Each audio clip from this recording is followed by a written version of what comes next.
Alright guys, let's get another go at this. So, I'm trying this. I think it sounds better. I've tried it a few times. How I was able to do this? Well, ladies, you're going to have to get off all your significant others if they play video games, because currently I'm wearing my PlayStation headphones with that built-in mic, giving you this crystal clear sound without me talking like I don't really belong here.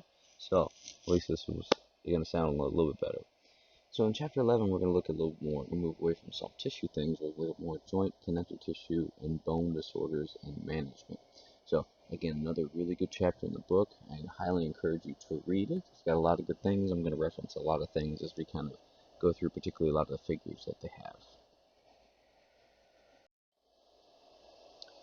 The first thing we have here is a couple more definitions. So a lot of you guys have heard the definition of or the term arthritis before. Arth meaning joint, itis meaning swelling. And then there's arthrosis, arth meaning joint, and osis meaning more of a prolonged injury. There's no real inflammation in this one. So when we're comparing the two, the arthrosis has the limitations of the joint without inflammation. And this can occur after in things such as fractures being prolonged immobilization. Versus arthritis, that's an inflammation of the joint. And there are many types of arthritis, which can be inflammatory, and quote unquote non-inflammatory, and the most common types of arthritis are osteoarthritis, so bone and joint arthritis, and then rheumatoid arthritis, which is more of a systemic thing.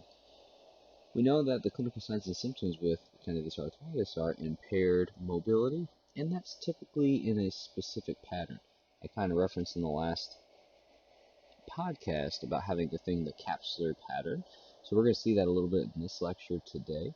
The clinical signs and symptoms, again, when you're feeling that decreased range of motion, the end feel is that firm end feel or that capsular feeling. And if it's relatively acute, if they're in a true inflammation phase of this, they may have some guarding and you may get that empty end feel, just like we saw with the soft tissue lesions. The other thing we're going to notice with the impaired mobility is we're going to see a decrease in joint play, which may possibly be painful. That's that hypomobility. And then there can also be possible joint swelling, and that would be if you're in that itis phase or acute phase or something of that nature. Sorry, I'm on daddy duty right now, so you may see me duck in and out here and have some weird pauses as my daughter is right next to me trying to sleep slash crying, so she doesn't understand what nighttime is. But anyway, I digress. So getting back into here, after the impaired mobility, you may see some impaired muscle performance. And again, that could be because, similar to what we saw with the other injuries, if you have pain and joint swelling, is going to lead to decreased use of that area, which is going to lead to increased weakness. This pain and swelling can lead to inhibition of the muscle, and then that leads to increased injury risk. And this is why strength, we also find, can help protect against and improve a joint that is arthritic. That's just backing us up with that physical therapy, baby. That's where we come into play. You'll notice when we get to MSK, we'll talk a lot about, and even in here, we're going to talk a lot about the interventions that are helpful for somebody with arthritis. I can't physically go in and make a joint look better. Right? Arthritis, by definition, is kind of the degeneration of the joint. I'm not going to regenerate the joint with exercises, but what I can do is I can strengthen the surrounding areas to help take the load off the joint, and then people have less discomfort. The other thing that arthritis and arthrosis can kind of lead to is impaired balance.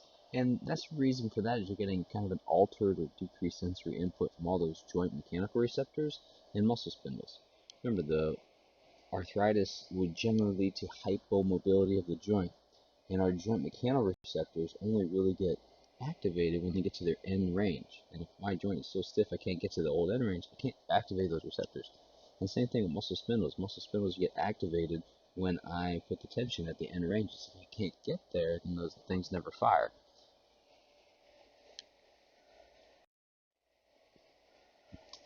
This slide, you don't have to memorize the slide or anything, but we're talking about the capsular patterns of restrictions, the blocked position, and the relaxed position. So you can think of the blocked position as more the closed pack position, and then the relaxed position is more of the open pack position. When you look at the capsular pattern, so if we're looking at the hip, for example, or let's do a basic glenohumeral there about midway down. You notice that the capsular pattern is lateral rotation, that's external rotation, abduction, and then medial rotation. So how you read this is if somebody's following a capsular pattern of limitation, as you would see in somebody with osteoarthritis, you're going to notice that lateral rotation is more limited than abduction, which is more limited than medial rotation. Those are things that get limited in that order. Does that make sense? As you read this, as you're going, it's whatever's first is the most limited, and then you work your way to the least amount of limited. Again, nothing you have to memorize. We'll cover this a little bit more as well when we get to MSK. But if somebody has osteoarthritis or arthritis in general, it tends to follow a capsular pattern of restriction.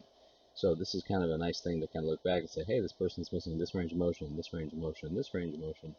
Does that follow the capsular pattern? If it does, probably more arthritis, depending on their age, right? And joint generation is generally going to be a little bit older. Um, or is this the pattern limitation not following capsular pattern? Well, then it's probably not arthritis, maybe something else.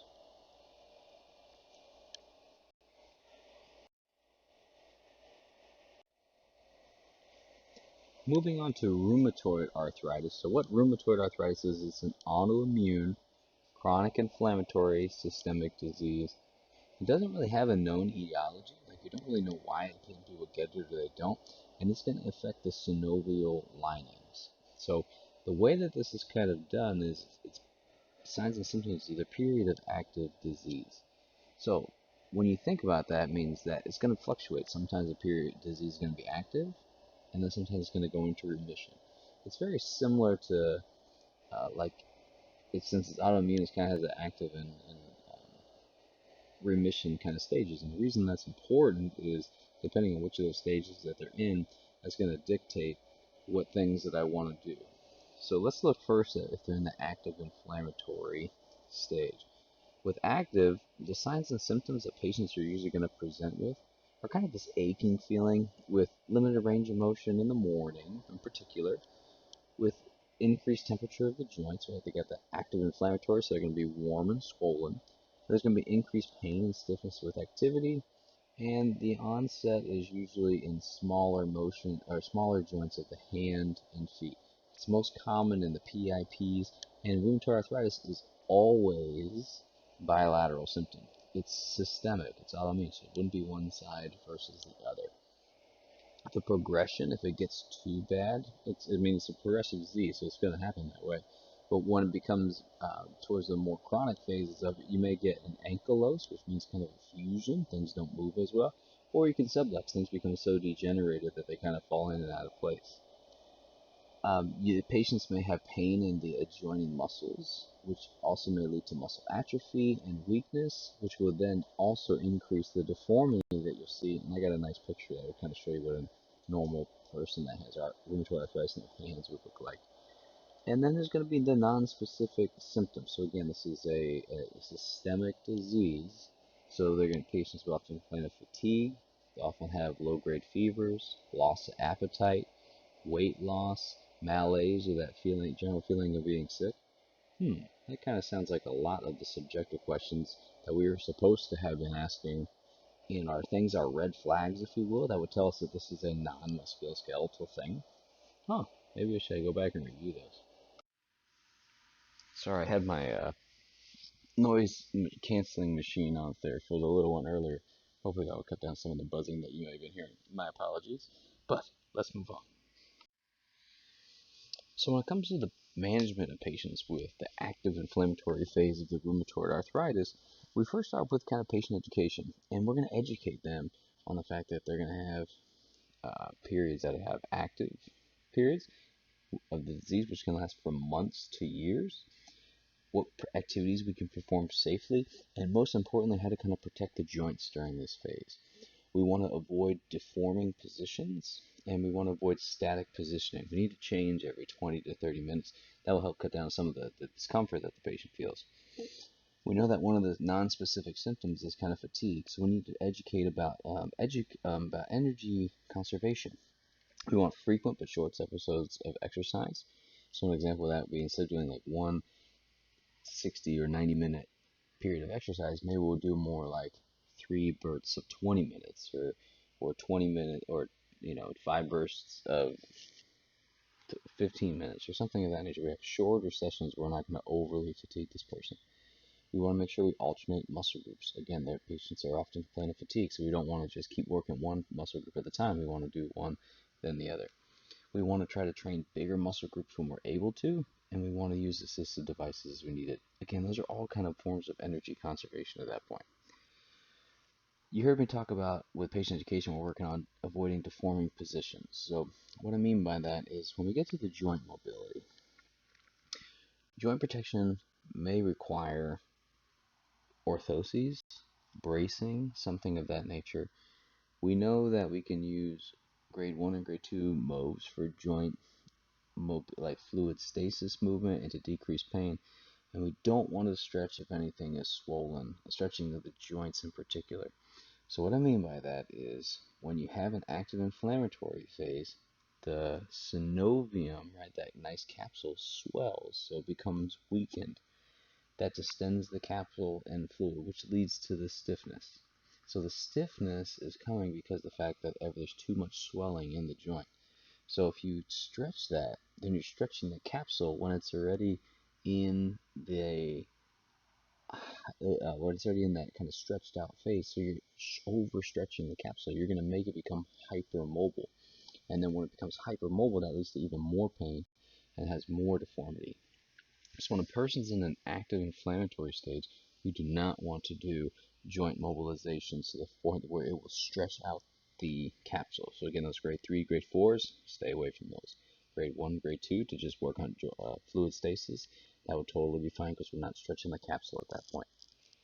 When we're looking at exercises, we want to do active range of motion, not stretching or heavy resistance training. We don't want to do those because, again, that joint is compromised because of the weakened synovium capsules. Isometrics, totally appropriate. We can do isometrics because there's no real change in the length. We're not deforming the joint at any point. We're just kind of protecting it.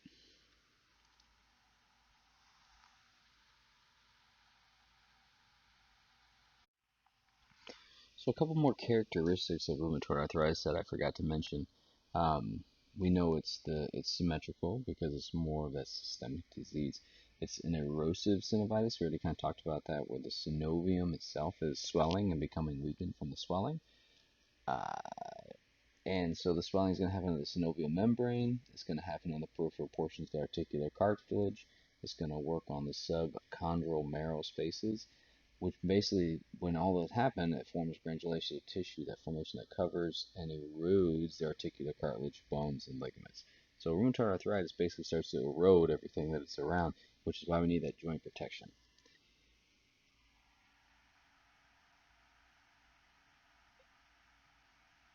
Uh, Sorry, I'm just reading through my notes real quick, make sure we have everything. The last part about this is it's a progressive disease, so it's going to be something that we're going to have to go for their whole life with. So we got to make sure we have the right kind of medications that we're handling for this person. We need to do some minor lifestyle changes based on where they are, and we need to manage them with the proper exercises whenever they're in the correct phase. And if it's very severe, so if you're getting the symptoms become very severe, then you'll see a loss of function. And when they lose function, that's when you may have some surgery to increase the function.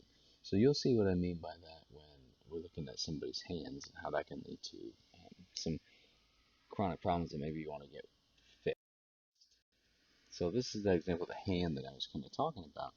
So you can see this would be somebody who is in the later stages of rheumatoid arthritis. So this picture that you're seeing, this is the way that things go. You're going to see that the fingers are ulnarly deviated. We see a lot of swan neck deformities of the fingers, and we see a boutonniere deformity of the thumb. We'll go over a couple what those means as we get to an MSK in particular. But this is if you may have seen some people that have these hands, but this is the way that they almost always present because the uh, thumb side of the hand there, that would be the lateral side if we flipped to anatomical position, the joints over there are getting overly stretched, so things are deviating the other direction. And so it affects all those kind of ligaments and tendons and capsule, everything that's around it, and then you start to see these deformities. So you can imagine somebody's in the very late phase and stage, and they can't even use their hand anymore because of all these deformities. This is when they may get surgery to kind of straighten their fingers out. It's just to improve the function. It's never going to fix the problem. It doesn't fix rheumatoid arthritis since it's systemic, if that makes sense.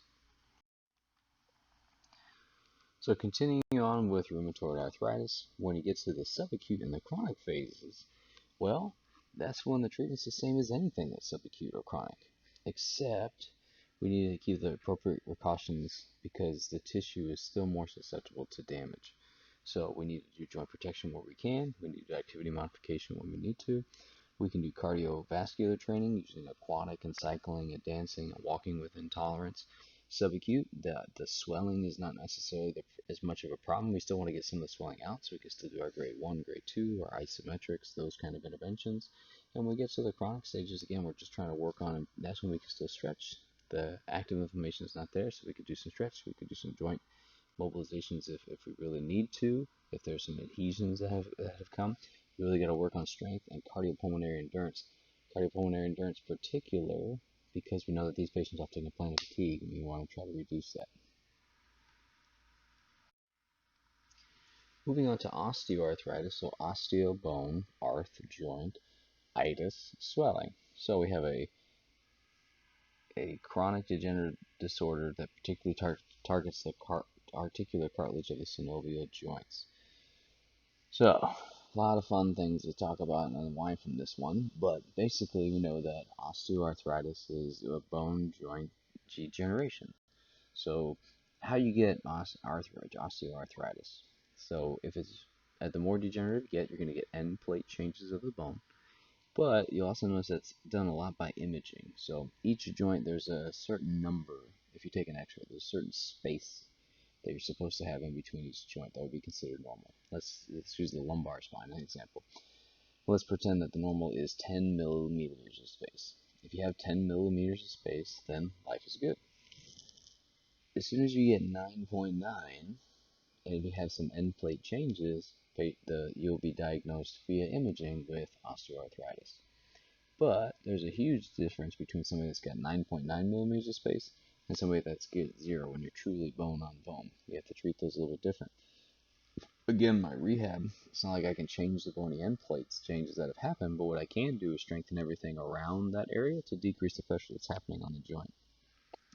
So basically what ends up happening with this is osteoarthritis will lead to degeneration of the capsule, which, when you degenerate the capsule, increases the laxity because the bone is remodeled, which leads to capsular distension, which leads to hypermobility, which leads to increased pain, which leads to decreased motion willingness to move, which leads to decreased range of motion. So a lot of times with this one, the motion becomes limited because of disuse rather than your bone on bone causing the limitation, if that makes sense. When the cartilage becomes degenerated, you can get things called a loose body. That's when you hear us talking about the questions like, do you get any complaints of locking, catching? Do you hear your joints snap, crackle, and pop when you're moving around? Um, why this is kind of important is if it gets stuck, that's when you get that like locking mechanism. You gotta shake it out, and then the leg will move a little bit more. The reason it's important to know if the cartilage is involved is the cartilage is avascular, so it's not going to heal very well, and it's aneural. So when you have cartilage damage, just cartilage, there's no real pain with that because there's no neural system into it. Bone, on the other hand, bone is vascular, so it can heal, but it's also neural. So when the arthritis degeneration becomes bad enough where it's actually getting through the cartilage into the bone, that's usually when you have more painful. So the more severe it gets, and the deeper it gets to the bone, that's when you have more and more pain. So when you're stressing out that bone begins to enlarge as you stress that joint. Remember, we talked about when you put stress through it, you create more. So a lot of times that's how you'll get more bony end plate changes, is the fact that you're creating more pressure there, so it's creating more bone, making more bone spurs. So it's kind of a feed forward mechanism where a degenerated joint will continue to lead to a more degenerated joint. Osteoarthritis is going to most commonly affect the joints that are weight bearing, your cervical spine, your lumbar spine, your distal IPs, and the CMC of the thumb in particular. Osteoarthritis is not systemic, so you can have it, one side versus the other. If you're seeing what you would call arthritis on both sides, you may have to consider rheumatoid arthritis because that would happen more bilaterally. You can get osteoarthritis in both hips. Generally, one's a little bit worse than the other. One comes on first, something of that nature. But you can have osteoarthritis in just one joint itself. So knowing the difference between which joints are affected, between rheumatoid arthritis and osteoarthritis, I think would make a very good test question if I was writing one. The kind of causes for osteoarthritis, we don't really know what it is. There's some correlations. We've seen that major stresses or repeated minor stresses can lead to this. Poor movement of the synovial fluid with the joint immobilized can lead to the destruction of the cartilage, causing some osteoarthritis. Genetics, if your parents have it, right, blame everything on your parents. When in doubt, genetics is the problem. Obesity. So obesity is an interesting one, right? You got more weight on your body, so you actually have a higher bone mineral density than somebody who's not obese.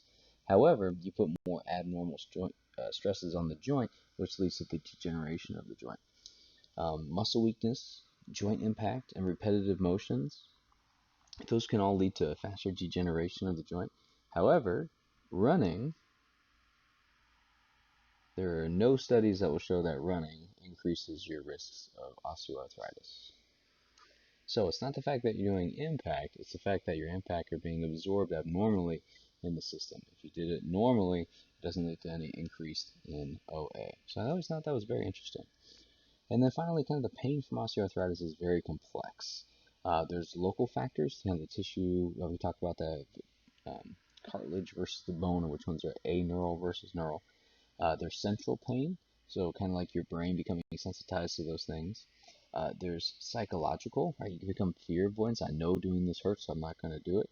There's the mental health aspect to it, and then there's kind of self-efficacy as well. Again, if I don't want to do something, I won't.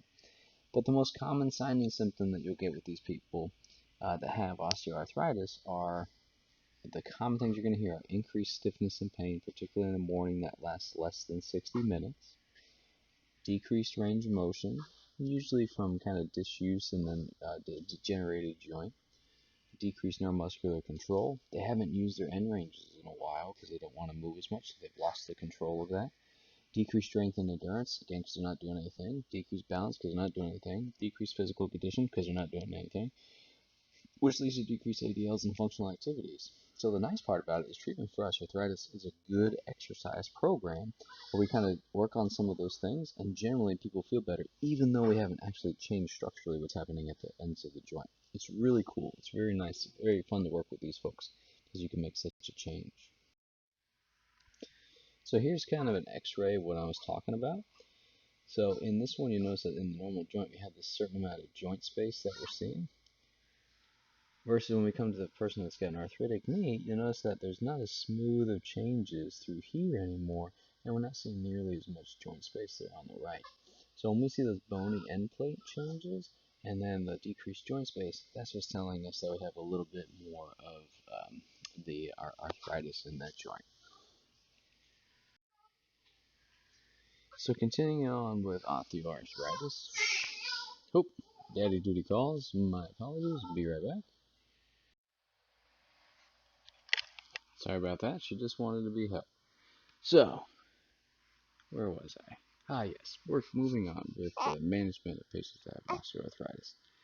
So, a lot of the stuff, kind of like we talked about with the other one, the first part is kind of educating a patient on the progression of osteoarthritis. Right? It's a degenerative thing. We're never going to be able to reverse it, but we can kind of slow it down and try to help protect the joints. And the second thing we want to do is we want to teach patients how to protect their joints. Pain. Pain management is different between the early stages and late stages. In the early stages, general complaints of pain and stiffness are usually in the morning or after periods of inactivity for a while. And just kind of general movement helps get the fluid pumping, if you will, and it relieves the stasis, and which relieves the stiffness, which makes people feel better. When it gets to the later stages, these patients usually have pain that's even at rest. They still have some pain. And then if it's in the spine in particular, if you close down that space enough, then you can press on those nerves that are coming out of your spine.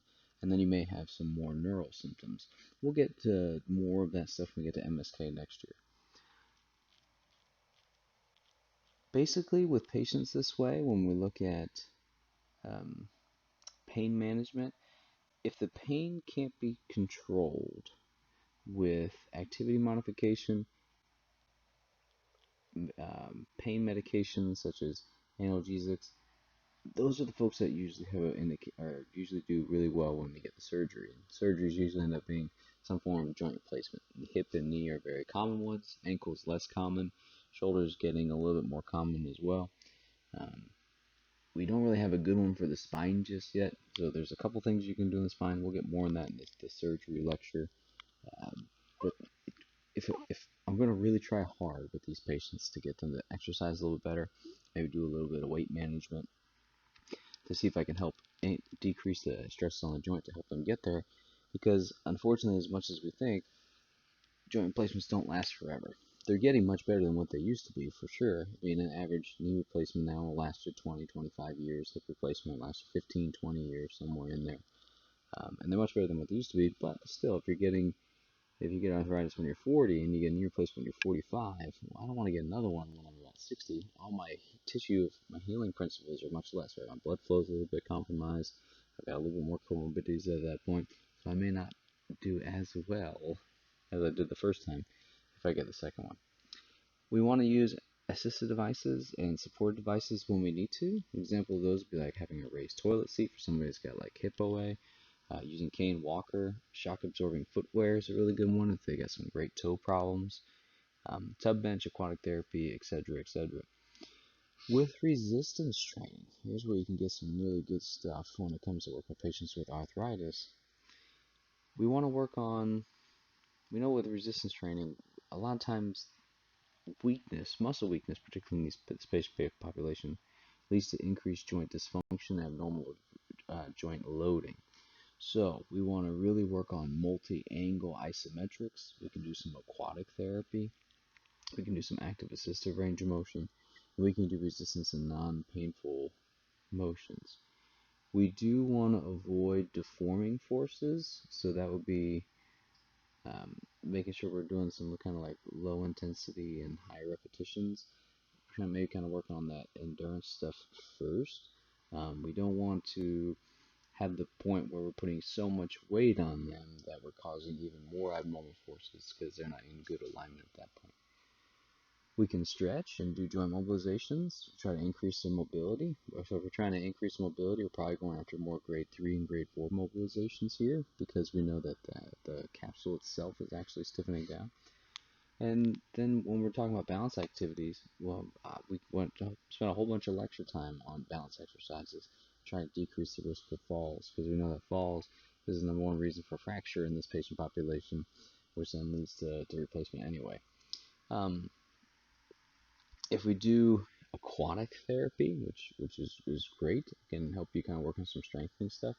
Water therapy alone is not going to really improve your balance, right? The water gives you too much support. It's going to be hard to work there. So you have to have both a combination of the land and aquatic thing. And then we kind of want to work on aerobic conditioning. Again, these patients often don't want to move a whole lot, so they fatigue easily. So kind of getting into a good aerobic conditioning program is important. The APTA has a really good kind of clinical practice guidelines, which would outline a ton of stuff for you in.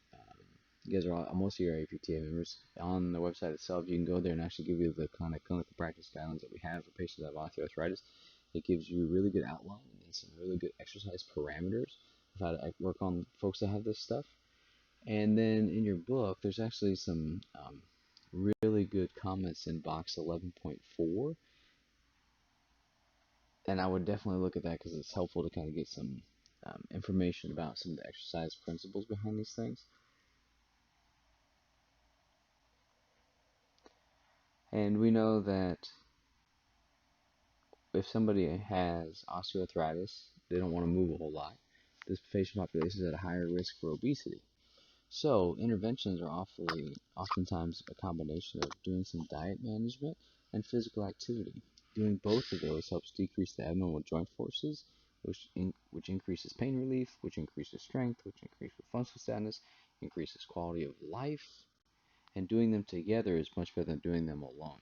If we can do all those things by just working on diet and physical activity, just imagine how many people, or how sad you get when you can't move for a couple days because you're hurt, or you just weren't able to get out there because you're so busy. That can lead to a lot of mental health things as well. So you kind of help them work on everything. If somebody needs a little bit more diet kind of guideline than you're able to give, right? We can give general recommendations. We can't prescribe any meal plans for anybody. We can't tell them to go keto. We can't tell them to go paleo. We can't tell them to go do any of those things. So you got to have a good kind of arsenal of a team around you. I have a lot of good dietitians that I can refer people to if I think someone needs a little bit more than what I can give them when it comes to diet. So this is table 11.2. I think it's kind of really helpful to be an overview of what we're going to talk about here when we're looking at fibromyalgia versus myofascial pain syndrome.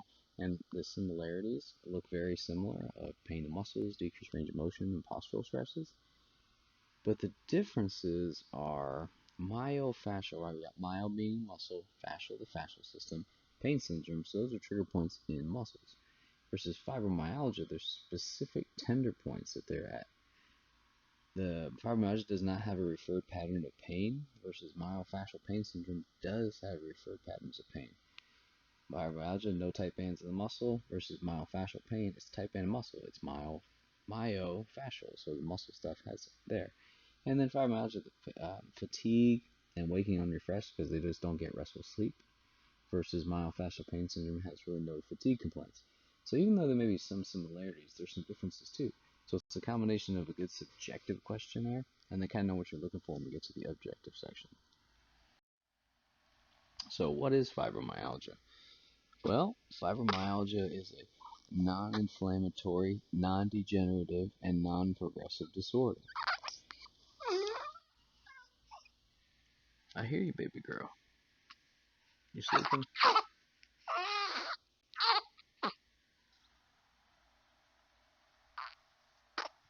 Okay, I think she's still sleeping. We'll find out. So figure 11.7 really illustrates a lot of the tender points that we were talking about. And so when we look at the prevalence of fibromyalgia, it's not super prevalent. It's only about 2% of the population. There's about 5 million people. It generally affects people that are 18 years or older.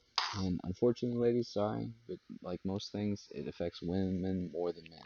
About 3.4% to about 5%. It increases with age, so the chance of you getting it increases as you get older with women in particular. Alright, sorry about that, I'm back.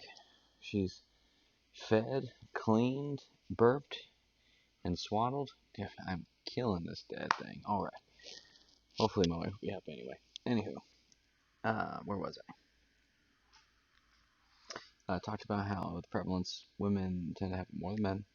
It increases with age. Women within the years of 70 to 79, it increases to about 7.5% of those women tend to have fibromyalgia. And then women also tend to have increased overall pain levels compared to men, where men tend to have it for a longer duration. Um, the kind of characteristics of fibromyalgia, the first symptoms can occur at any age, but the first symptoms often occur in early to middle adulthood.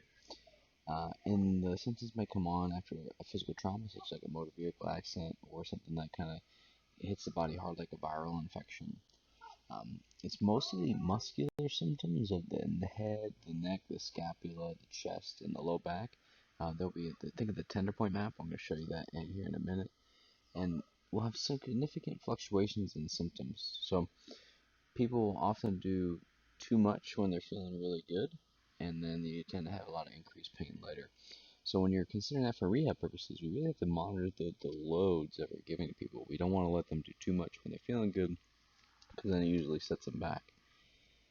There's an association of increased incidence if you have with fibromyalgia. If you have things like tendinitis, headaches, restless leg syndrome, irritable bowel syndrome, TMJ disorders, mitral valve prolapse, anxiety, depression, memory problems, those all tend to kind of correlate with having an increased risk of fibromyalgia.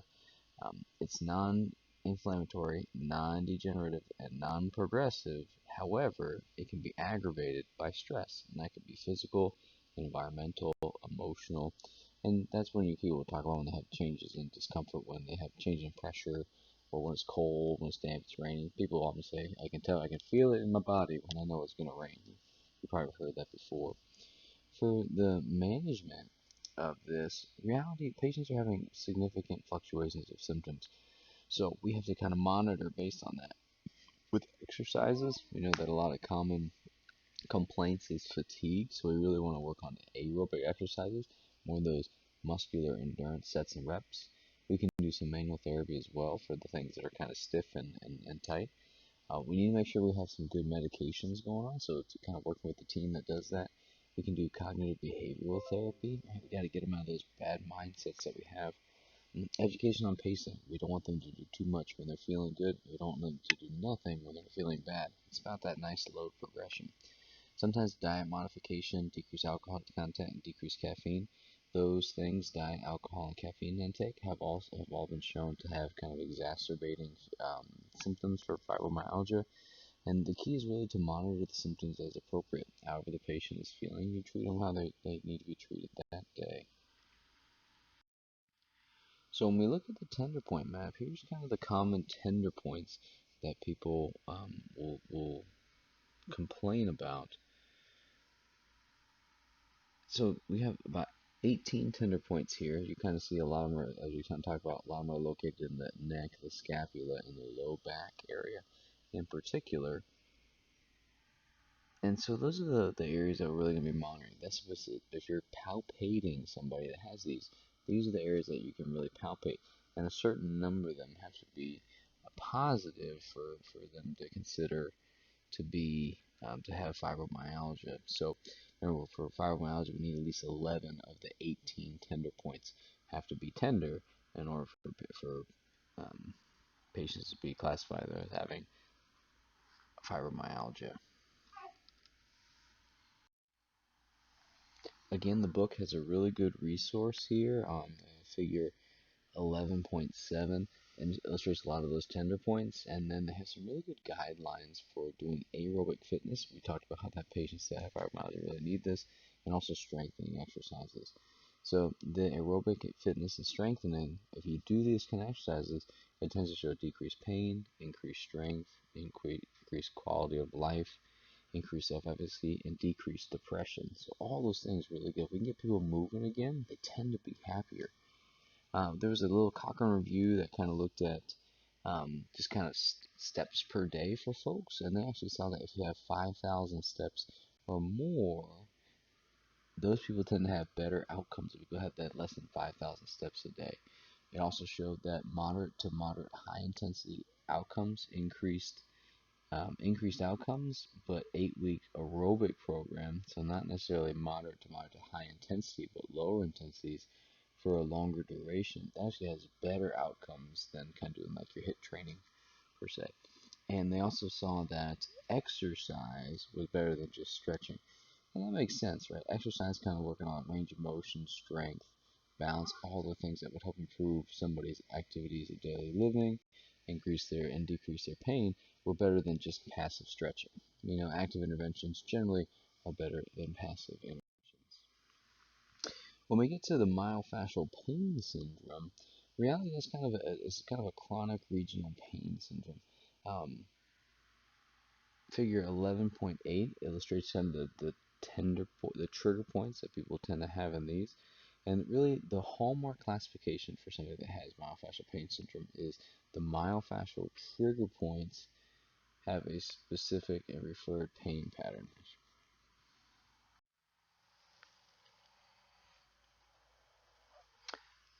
With the trigger point, I guess let's go to the signs and symptoms patient will complain with usually are kind of a dull, aching, deep pain, and it's because of this trigger point. So what is a trigger point? A trigger point is defined as a hyper-irritable area in a tight band of muscle. So we can actually palpate these. You'll be able to you'll be able to palpate a tight band. When you kind of roll over, it almost feels like a guitar string kind of strumming over things. What a trigger point does is basically it's a hyper irritable, so it actually will actually decrease the muscle activation pattern. When you say you have less muscle doing what it's supposed to do, that will increase the stress on the joints or muscles because part of it's not doing what it's supposed to do. And it's usually that increased stress on the joints and muscles that it can't handle, and that's what increases pain. A decreased trigger point, if you decrease that trigger point, right, you have a really hyper irritable place, I can decrease the sensitization of that, actually make it less irritable. That will actually increase the action muscle potential, which is really cool. So an active trigger point will produce a familiar pain. An example, the more common tender spot, if you will, for the infraspinatus. If you palpate the midbelly of the infraspinatus, that will often create anterior shoulder pain.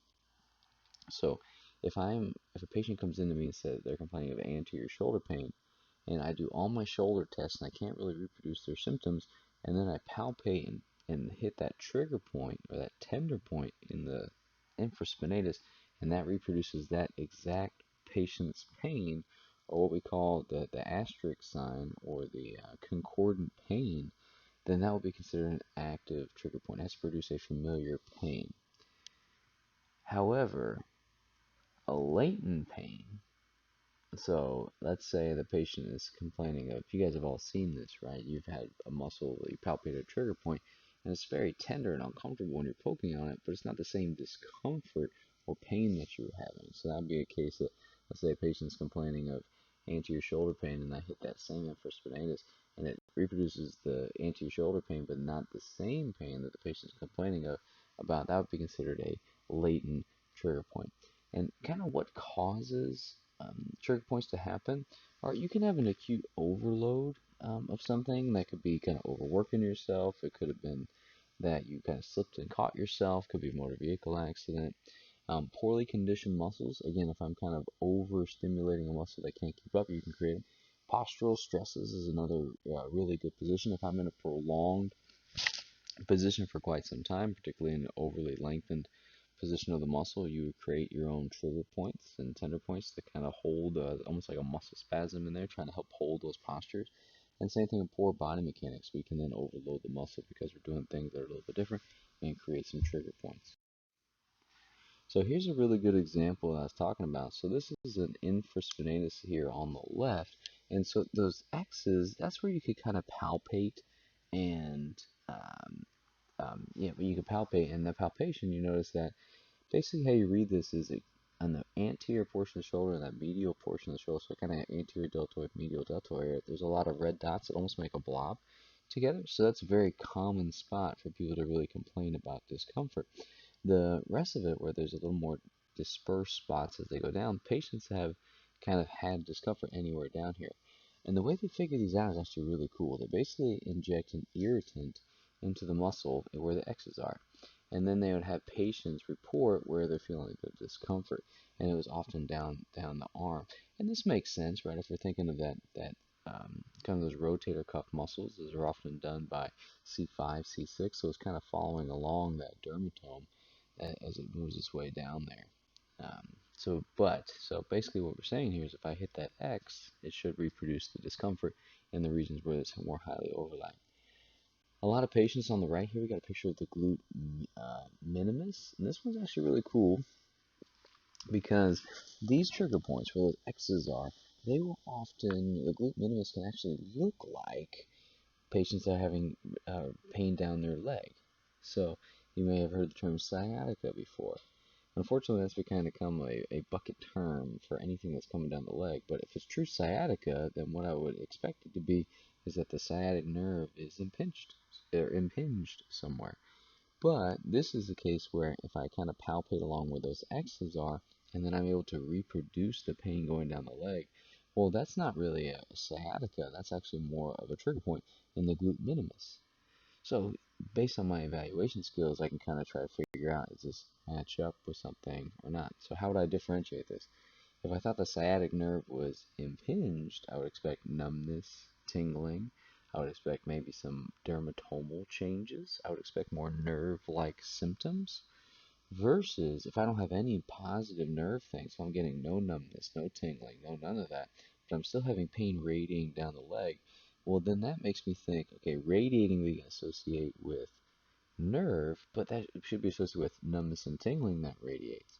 If it's just kind of pain, sharp pains or dull pains that go down the leg, that may be more of those trigger points. So the trigger points for muscles, when it kind of comes like that, almost becomes a process of elimination. I'm able to get, it's not nerve thing, it's not these other things. So what's left? It could be a trigger point in the muscle.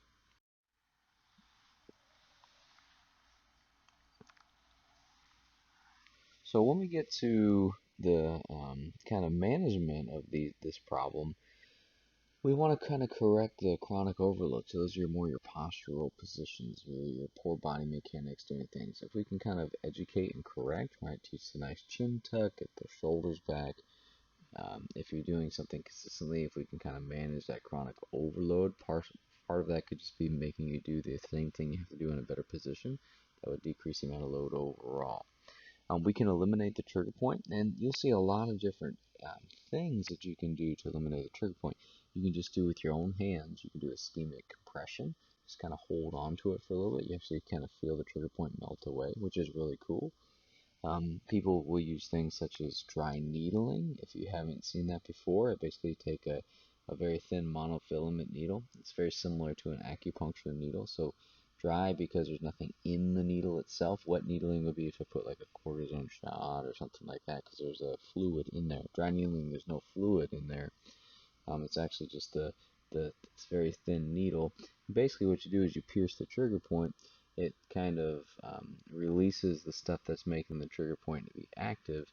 Sometimes you get a nice little twitch in there, and it's uncomfortable to the patient when you get the twitch, and then it releases that trigger point. Excuse me. How that kind of came about, if you haven't looked at it, there's a nice little you can read up about it. Basically, when they were doing cortisone shots, and they were doing the sham where there was nothing in the needle versus actual cortisone, they found that a lot of patients that they put the injection in, even though they didn't have, or put the needle in, even though there was nothing there to actually inject, had a lot of decrease in pain after they were done. So then they started thinking maybe it's less about the cortisone and more about the needle per se. So there's a lot of really cool stuff in dry needling if you haven't seen it before. Um, we need to strengthen muscles again. If you got poor postures, we got to kind of strengthen the things that are overly lengthened. If you got tight muscles, we got to stretch those things and then strengthen the things that are supposed to hold those positions. So basically, whatever we think is causing the myofascial pain syndrome, using patient history, that's really what we're going to kind of treat. Because trigger points can cause a deep, dull ache, and it may, because again, it's a contracted piece of the muscle, it may cause decreased range of motion and decrease overall strength. So once we release the trigger point, we need to work on improving range of motion, whether that's through stretching, actively or passively, and then improving strength or whatever it was in that muscle. With strength training, we're going after a lot of endurance positions because a lot of these ones are more postural muscles, so it's more endurance that we need, not necessarily strength of those things. Eliminating trigger points, just from a couple other things that we can do. We talked about dry needling modalities. Your heat can help with that. And then contract relax stretching is also really good to help try to relax those trigger points. When we move on to osteoporosis, so osteo again meaning bone, porosis meaning that it's porous. There's holes in it. So if you get severe osteoporosis, it actually looks like a Swiss cheese kind of thing going on. We'll see some pictures here in a moment. But so basically, it's a bone disease. What happens is there's a decreased mineral content. When there's decreased mineral content, think of like your calcium that's in there. When there's less calcium, you're gonna have actually weaker bones. When bones are weaker, they're easier to fracture. It affects a lot of people in their spine, their hips, and their wrists. So those are really the areas that are most common. About 10 million people in the USA have osteoporosis. 80% of them are women. So another thing that women just in general has to do with some hormones and some genetics in particular. But in addition to that, we talked about 10 million people having osteoporosis. That would be 2 standard deviations below the norm in the T-score for having osteoporosis, or 2.5, my apologies, to be more specific. people that are at risk, that are at the 1 standard deviation to 2.4 standard deviations below the norm, that will be considered osteopenia. So they have a thinning of the bone, but not to the point where it's that porous thing. And this is usually, excuse me, this is usually found via a bone scan. A DEXA scan will be a good way to get some bone mineral density. Your bone mineral density, for interesting fact, actually will peak in your 30s. So you need to build up your bone integrity to the best that you can. That's when you can do some weight training, weight bearing activities. The more that you can build it up, and then you have a slower degrade basically from after your 30s, from 40s, 50s, 60s. You're not really building up more, you just have kind of a slow regression as they go. A lot of people, the reason this is a problem is because of the weak bones, because of osteoporosis, we have about 1.5 million fractures. And that can happen because a lot of times when people fall and you have a weakened bone, it makes it much easier to fracture. People that generally have osteoporosis aren't doing a whole lot. They're not building up their bone density through weight-bearing activities, so you often find that they also have decreased balance and strength from disuse kind of thing. If you get an x-ray, you may show some cortical bone thinning and some increased leucency and some fractures and tubercular changes, but it's not as easy to see on an x-ray as it is to get a good number of the bone mineral density kind of in the DEXA scan. Risk factors. So for primary osteoporosis, postmenopausal, it's the change in hormones that kind of cause different things to happen from a bone healing perspective. Folks that are Caucasian or of Asian descent, a family history of osteoporosis, decreased weight bearing, decreased physical activity, because those things would help build up the bone density earlier. A diet low in calcium and vitamin D. Smoking here for sure will cause you to have more likely to have osteoporosis. Prolonged bed rest, again from disuse, you're not building up the bone from having compression, so it degenerates itself. And increased age.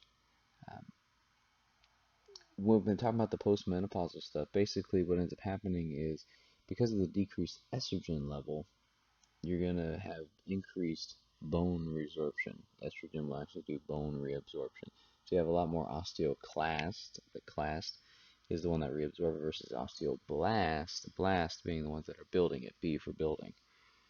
With secondary osteoporosis, that could be due to any other medical condition. So if you have a GI disease that will affect your calcium and vitamin D storage, that can lead to decreased bone density. Hyperthyroidism causes a lot more breakdown to happen, and so you'll lose bone density that way.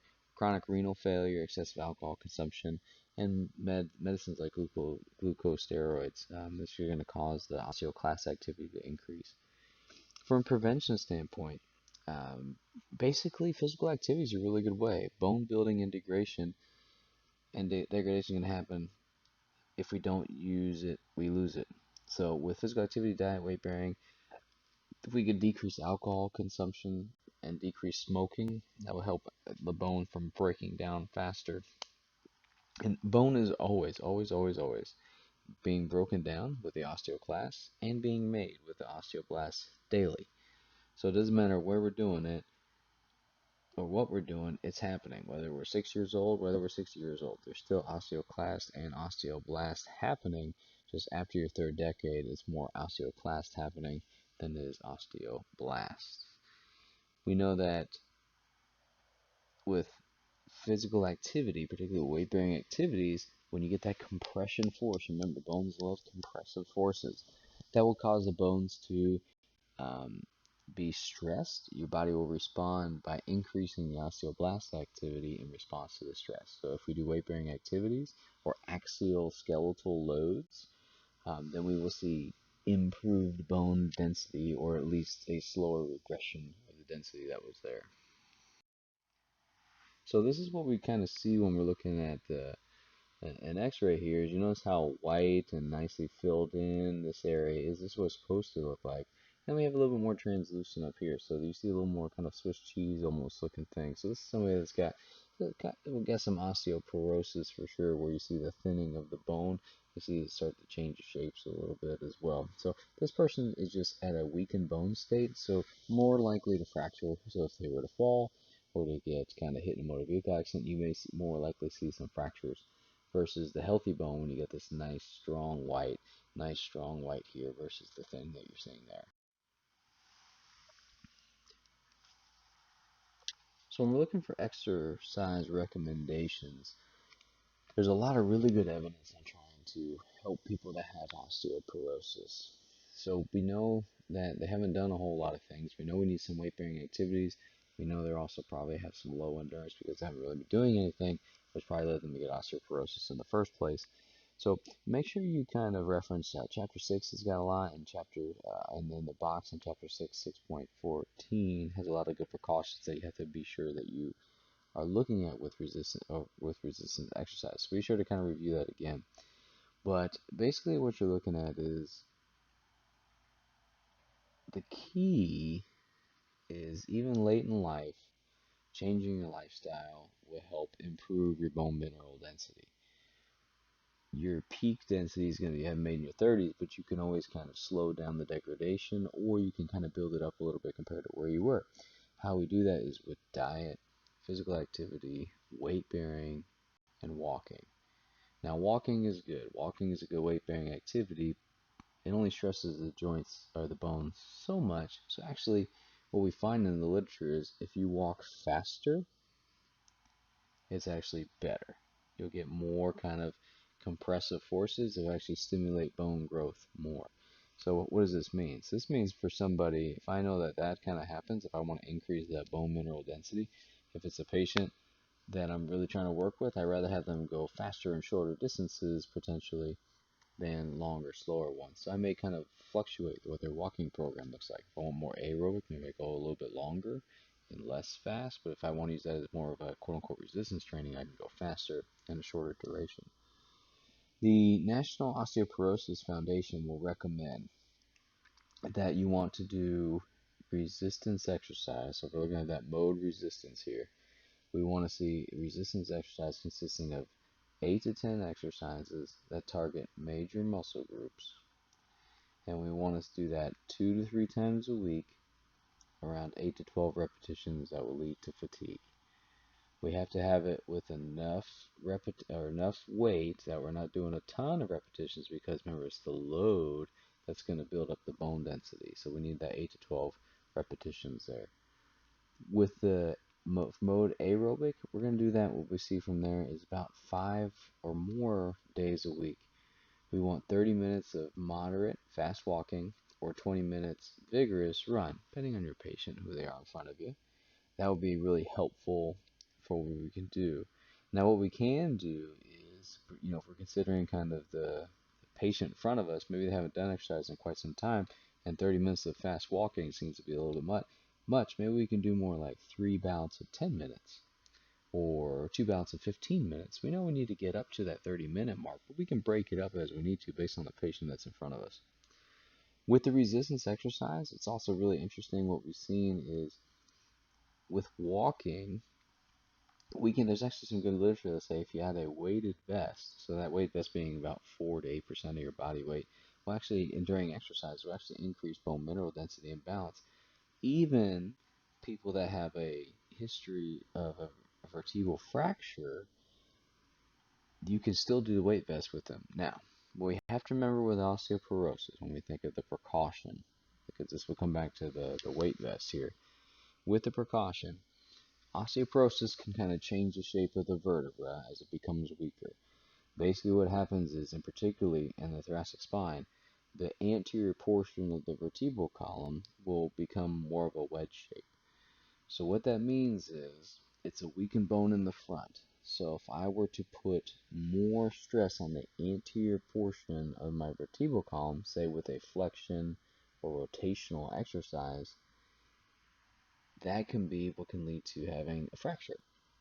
So we want to be really cautious when we're doing, we don't want to do, it's contraindicated to do kind of resisted flexion and rotation exercises, particularly the more severe that you get.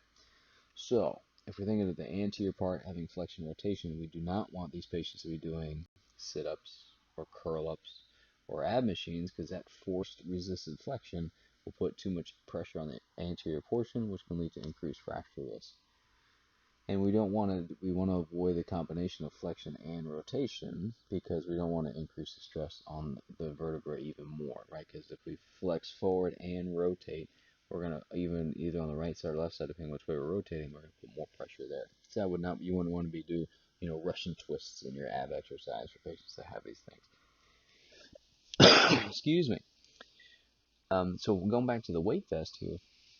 So even patients that will have vertebral fractures,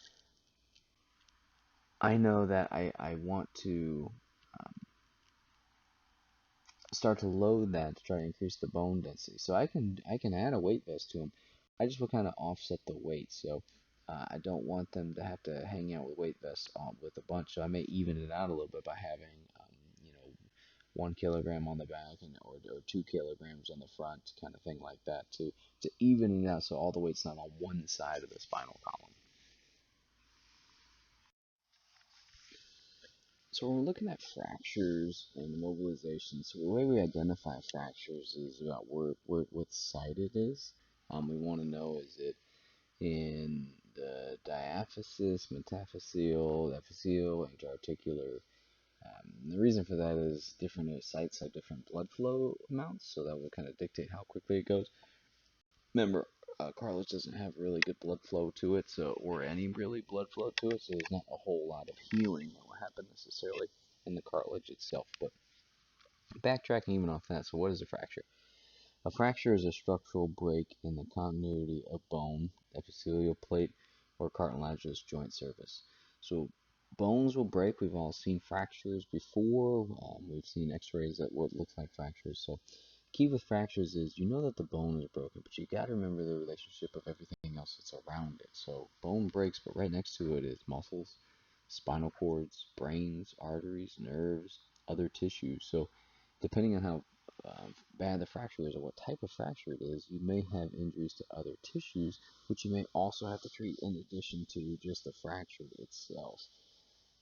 So part of my assessment if somebody has a fracture and they're seeing me is I got to make sure that the integrity of those other things look good. So for example, our Alabama receiver here catching the ball, well, that doesn't look like a good thing to have happened to his leg. You can imagine that on the lateral side of his leg, he may actually have some crush injuries in his fibularis longus and brevis and all the things that are on the outside of his leg, common fibular nerve, for example, because of the crush part, versus on the inside of the medial side of his leg, he may get a little more traction injuries, pulling the nerves that are on that side, pulling on the posterior tibialis tendon, pulling on all those things. So in my assessment, you'd have to go through and check those things. I also probably want to check the pulse that's happening down in his leg because there's a lot of arteries that go through there. I want to make sure the bone fracture didn't do anything to hurt those. You remember that if you put the cause and type of a fracture helps us name what kind of fracture that it is. So your book does a really good job explaining these things. But basically, if you bend a bone, it's going to fail on the convex side. Now, usually these are transverse or oblique fractures. Green stick fractures are probably going to be a board exam question because it's easy, and you should know that green sticks are only in kids because kids have softer bones.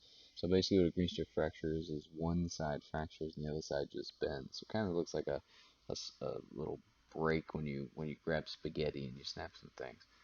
Um, Twisting leads to spiral fractures. Traction can lead to avulsion fractures. So avulsion fractures are fractures kind of pulling away. So basically, the tension failure from the pull of a muscle or a ligament, it will pull the bone away at the insertion of that bone or ligament.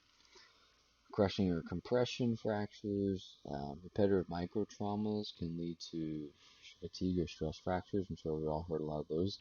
The mechanism for that will be that repetitive microtraumas. They'll be doing something a lot. I've been training for a marathon, they get a stress fracture kind of thing. And then the one that's a little bit weirder is if you have a normal force, but it's on an abnormal bone, that can lead to a pathological fracture. Again, pathological fracture being that there's an underlying disease happening which is causing the abnormal force, the normal force that would be a normal force, but it's on a diseased bone, so it doesn't work as well, and it leads to fracture. I have an example of something that would cause that would be osteoporosis, a bony tumor, diseased bone. Those are the things that would kind of cue you in. This may be a pathological fracture. And then you have to understand the relationship from the configuration of the fracture. Is it more than two fragments? Relationship of the fragments, are they displaced or undisplaced? Relationship of the environment, closed or open? Open being that the fracture itself has gone into the environment, or an object penetrated the skin and made it an unsterile environment, if you will. And then complications, local or systemic. So again, this would be the case of, did the bone fracture kind of lead to something other else being injured? Did it injure the local musculature? Did it injure the local vasculature? Is there some underlying disease system like osteoporosis or bony tumors that we also have to look more systemically as well? Here's kind of a picture of a bone, just reminding you of the different areas that things are, understanding that each area has a different amount of blood flow, kind of made up of slightly different types of bones. So we got spongy bones at the ends, we got compact bones in the middle. So just reminding those things, and then understanding that kids will have end plates. So you can get end plate fractures or growth plate fractures. So don't forget those as well. So what are my risk factors for having a fracture? Well, sudden impact, osteoporosis, history of falls, repetitive stress, microtrauma pathology. We kind of covered those already from the previous slide. So take a look at some of those things. Those are some of the risk factors. This is something that you're looking at for physical therapy. We have things that are kind of called auto rules, and pretty much what those are just kind of helping us figure out guidelines of who do we need to send for an X-ray, who to see them first.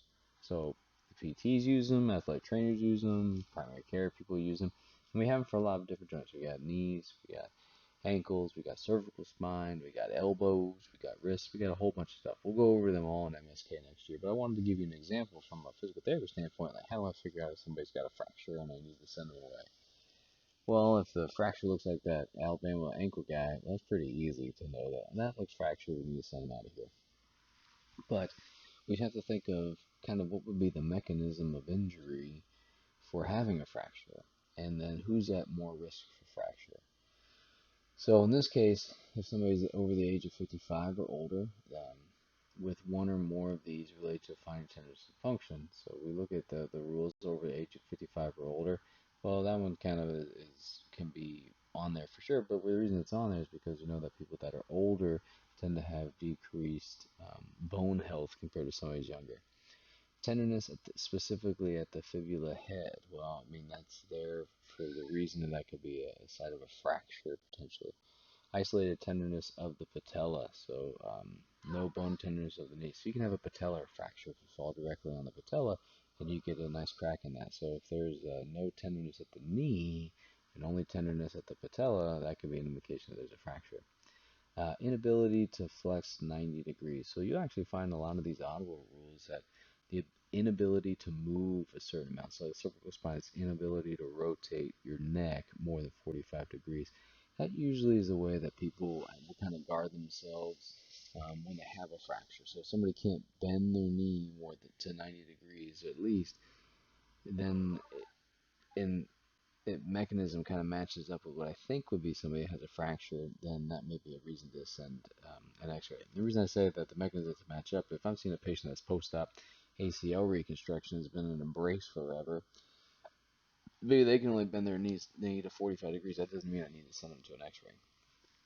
And then the last part here is inability to bear weight both immediately and in the emergency department for 4 steps. Um, so basically what that is, if a patient is unable to put weight on it for those things immediately after your injury, so if I were to jump out of a window and then I cannot walk, that would be maybe an indication for an X-ray. So it's right after the injury is immediately, and then in the emergency department. Because if you ever had a fracture, particularly like in the foot, you can walk on it most of the time if you give yourself a little bit of time to get over the initial pain. So that's why that one's only if they can't do it immediately and in the emergency department. There's been plenty of people that have walked into me and they're walking on a fracture. They just didn't know, but they took a day or two off. The pain went down to where they're walking with a limp, but they could still put weight through it. So that's why with these auto rules, it's kind of you're looking at Usually it's one or more of these things if they all match up with mechanism of injury and then their function and discomforts. That could be a reason to send people, and we'll go over those more in musculoskeletal for sure. But people that have fractures, usually there's going to be kind of the signs and symptoms be mechanism of injury. You'll hear something like history of a fall, having a direct blow, kind of a twisting accident. There's going to be localized pain that's going to be aggravated by movement or weight bearing. There's going to be muscle guarding even with passive movements. That's that inability to bend the knee to like 90 degrees. Decreased functional use of the part, right? That it hurts, so they don't want to use it. Swelling, deformity, and abnormal movement. So swelling because it's an injury, that should happen immediately afterwards. A deformity, if it's a really bad fracture, displaced fracture, and abnormal movement, it just maybe the thing just doesn't look like it's in the right spot. And then there's usually sharp localized tenderness at the site. So when they talk about tenderness at the head of the fibula, that's actually means it's going to be sharp and localized at that specific site. And same with the patella. So we kind of run over those already. Duplicate slide. And then when we get to the kind of phases of healing, I actually think that box 11.6 does a really good job of kind of showing what the abnormal healing of fractures would look like. But basically with the phases of healing, we got three different phases. The first phase is the inflammatory one, or that acute phase. Interesting. I feel like we heard that before. And basically what happens is between the fracture sites, you're going to get a hematoma formation, you're going to get cell proliferation, and remember, hematoma is a collection of blood outside of a blood vessel. Then you're going to go into your reparative phase. So what that ends up happening is the callus, the soft callus, kind of starts to form, uniting the break, and then it starts to ossify. So you get this kind of callus that happens first, and then all your osteoblasts come in and start to create the bone for that person. And then you get your remodels. That's when you get your consolidation and remodeling of bone. That's when you really want to be putting a good weight bearing through it to help facilitate good bone mineral density there. So the healing time, well, that's really going to vary based on your age, the location of the fracture, depending on how much blood flows in that particular part of your bone, the type of fracture, displacements, if surgery was needed, the amount of local injuries, such as other soft tissue, blood supply. If you smoke, right, that decreases your vascular abilities, so you can have compromised blood flow there. In general, bone will take in kids have better blood flow, usually less problems with their stuff, easier to bounce back for them. Kids usually take about 4 to 6 weeks for that fracture to be healed. Adolescents about 6 to 8 weeks, and then adults, depending on how many comorbidities and other things that they have going on, about 10 to 18 weeks. So that's a very big time frame, and a lot of it would just be on how many other problems did you have. Was there a lot of soft tissue injury as well as bone? It's probably going to take a little bit longer. Are you a smoker? It's probably going to take a little bit longer to heal.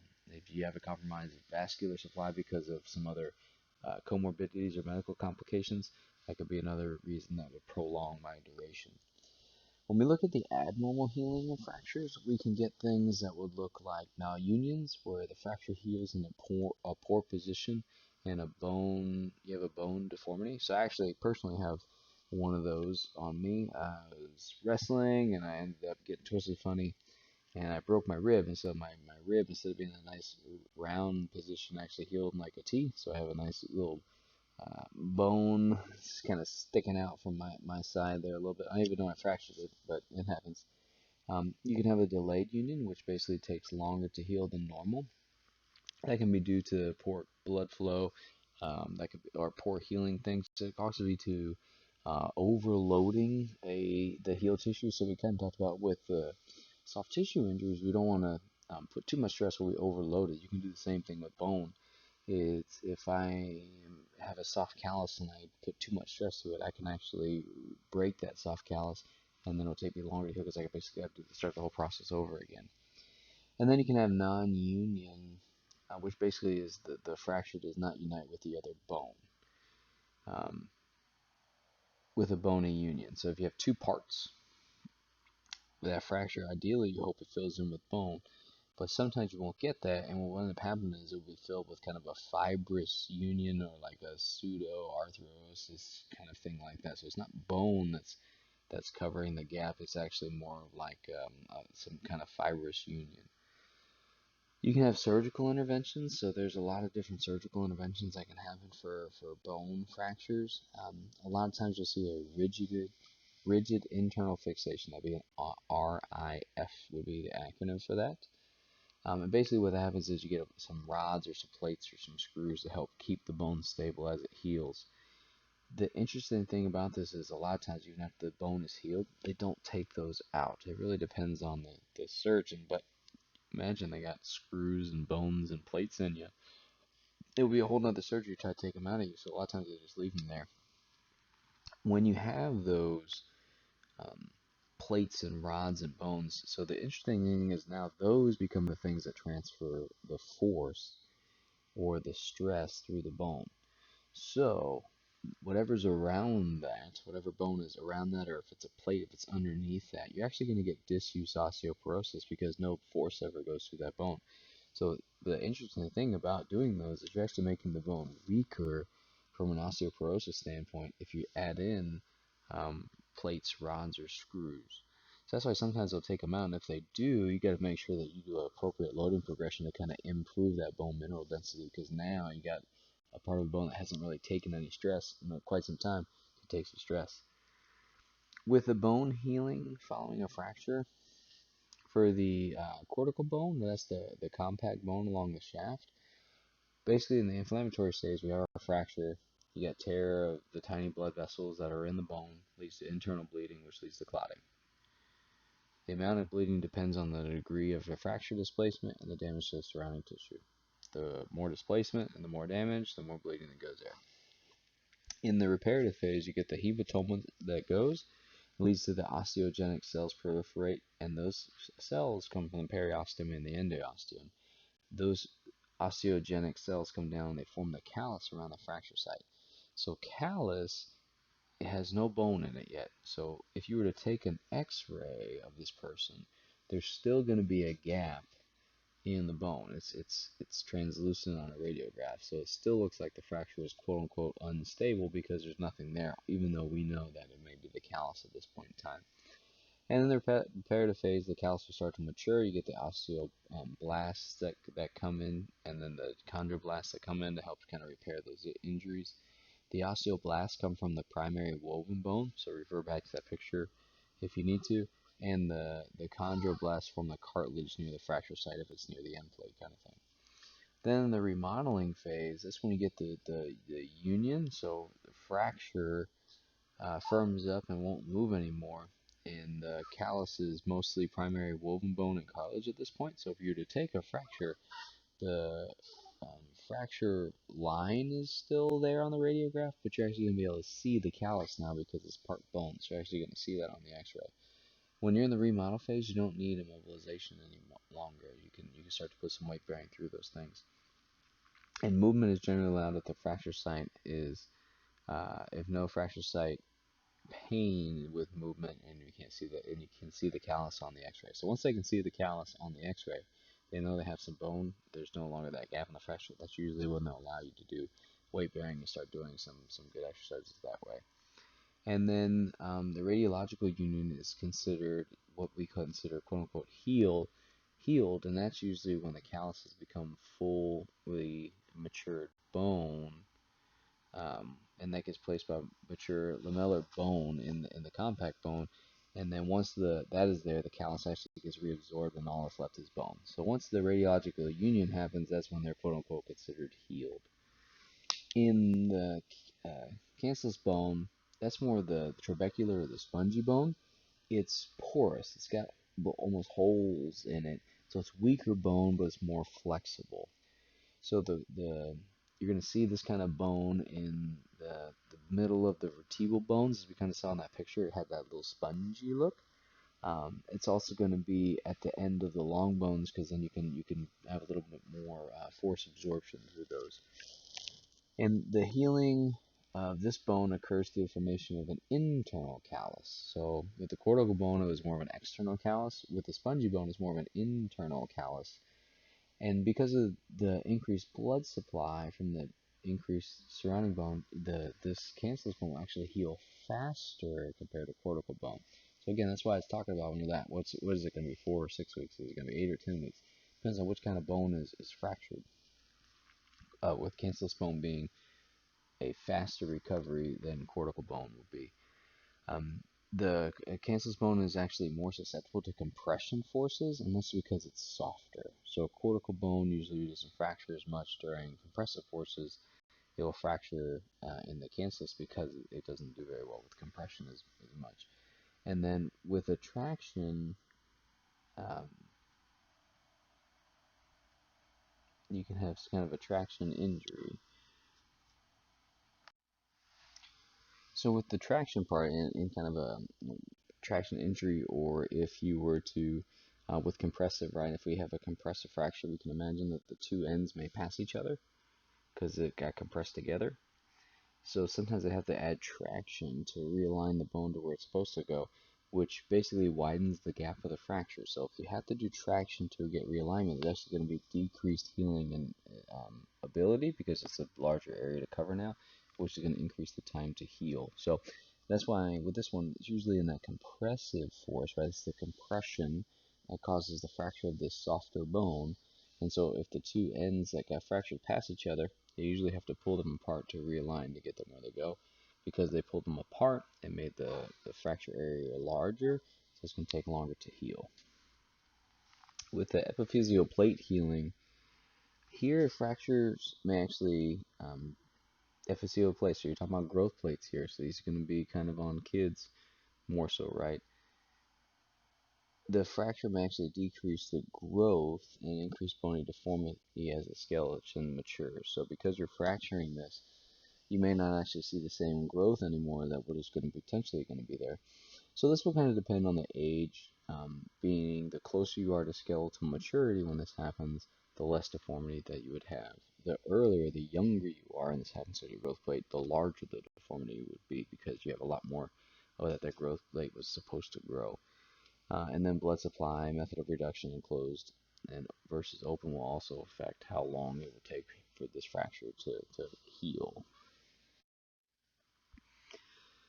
So this picture always cracks me up because this is when sometimes in order to take an X-ray for people, you have to get kids to stop moving around. You don't always want to put them under anesthesia. So this is a machine that, or a contraption that actually put people in so they can X-ray their shoulders a little bit easier and X-ray their chests. Kids make the funniest noises when they're in those things for sure.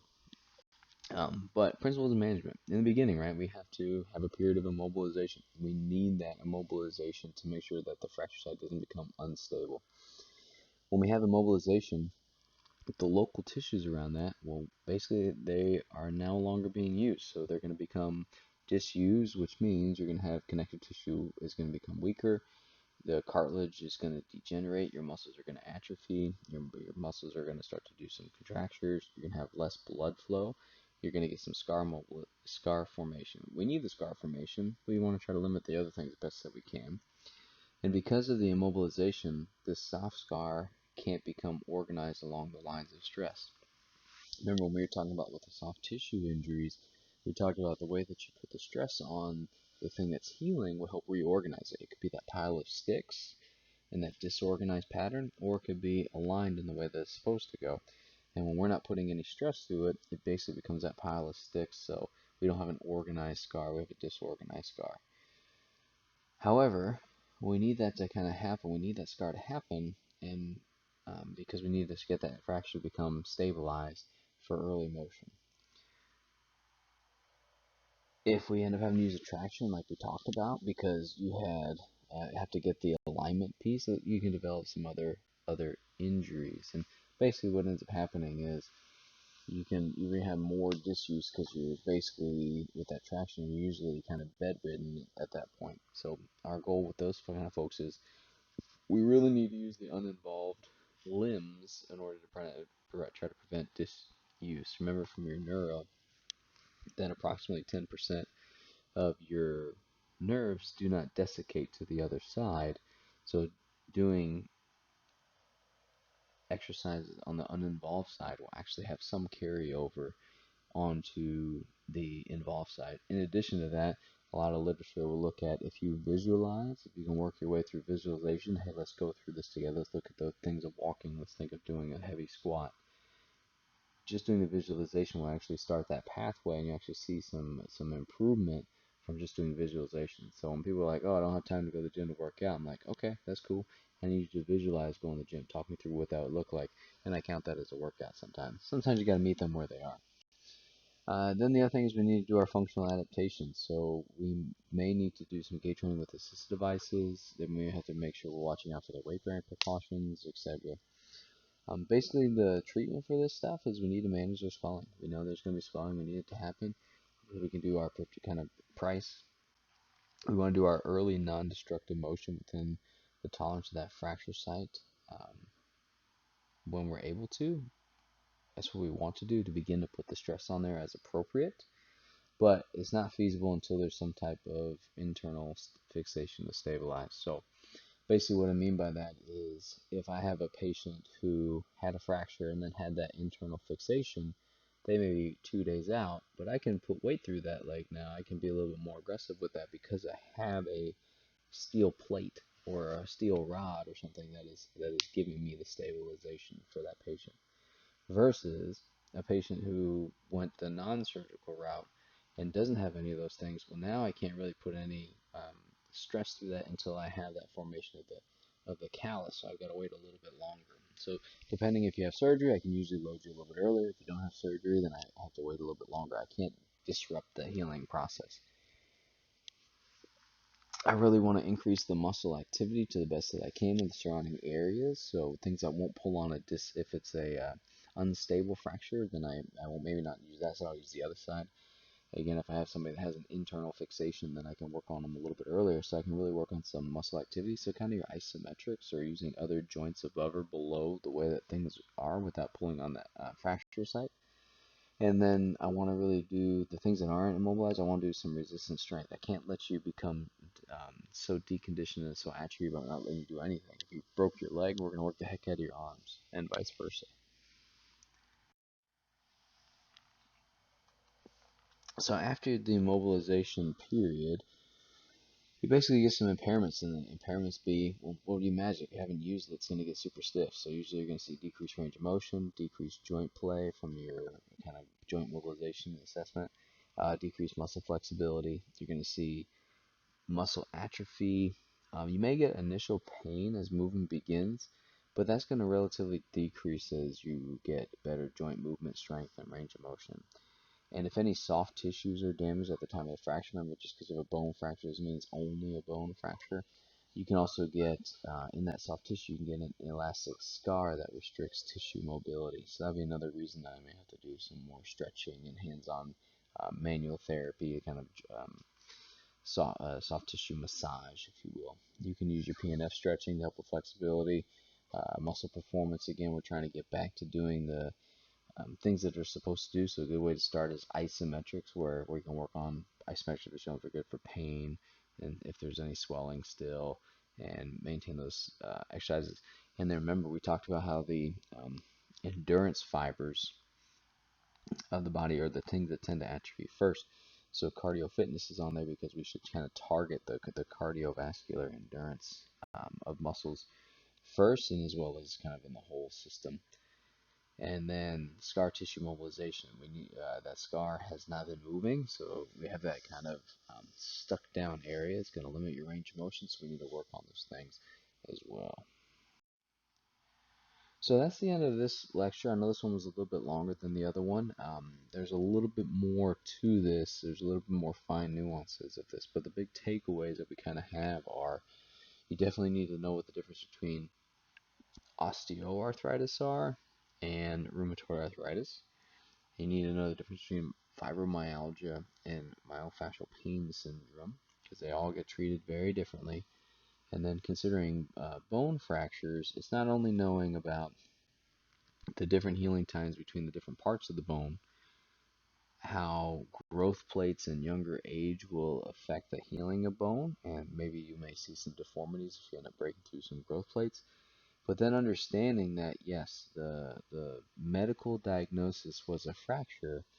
However, what are the other things that may happen after a fracture? An example, if I break my femur right in the middle, that would be no reason from a medical point of having a broken femur that after that thing is healed that I should have limited knee flexion and limited hip flexion or extension. Usually those become, because of the immobilization, those become things that we didn't use. So what impairments may you see with fractures kind of will help you figure out, how do I treat somebody with a fracture? Reality, how I treat somebody with a fracture is time is my friend, and I just need to do some weight bearing activities when I can. The other things I have to work on are what impairments have they had because of the fracture, and was the fracture because the mechanism was traumatic, like I got hit by a car? I can't really help that as much. If they're having more things like a stress fracture, well, that's from repetitive overstrain. Why is it on the right side, not the left side? Those are the things that impairments that I start to work on. So give this one a review. Your book does a really good job of kind of explaining through a lot of these things. If you have any questions, let's chat about it in the class. All right, you guys, take it easy.